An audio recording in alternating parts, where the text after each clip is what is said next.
இனிய நேயர்களே, கலை வண்ணங்களில் இயேசுவின் எண்ணங்கள் என்கின்ற நிகழ்ச்சியின் வழியாக ஆன்மீக ஓவிய தியான முயற்சியிலே நாம் இறங்கிக் கொண்டிருக்கின்றோம்.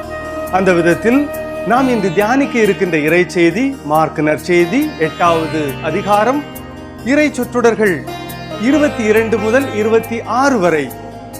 இந்த இறை பகுதியிலே பார்வையற்ற பெத்சாய்தாவில் உள்ள ஒரு மனிதனை இயேசு கிறிஸ்து குணப்படுத்துகின்றார். அந்த நிகழ்வு நமக்கு கற்றுத்தருகின்ற பாடம் என்ன என்பதை நாம் பார்ப்போமா?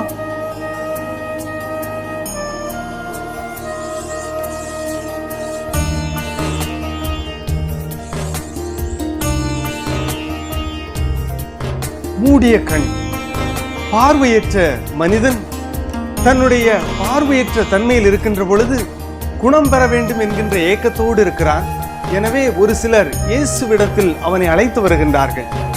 இயேசு அவனை தனியே அழைத்து சென்று அவனுடைய கண்களை தொடுகின்றார். அந்த நேரத்தில் அவனிடத்தில் கேட்கின்ற பொழுது அவன் சொல்லுகின்றான்,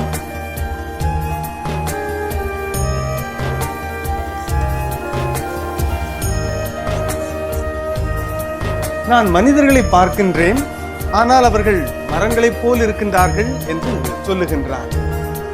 எனவே தன்னை சுற்றி இருக்கின்ற நபர்களை மரங்களைப் போல் பார்த்த அந்த நபர் மீண்டும் இயேசுவின் அருளை அதிகமாக பெறுகின்ற பொழுது என்ன நடக்கிறது என்பதை நாம் பார்ப்போம்.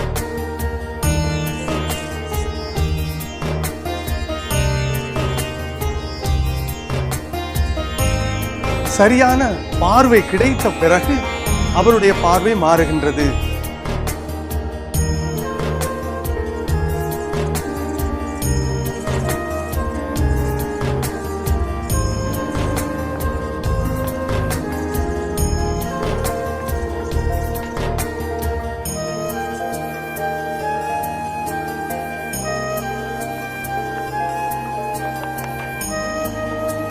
தன்னை சுற்றி இருக்கின்ற நபர்களின் நன்மைத்தனத்தை பார்க்க ஆரம்பிக்கின்ற பொழுது மனிதர்களுக்கு என்ன நிகழ்கிறது என்பதை நாம் பார்க்கலாம்.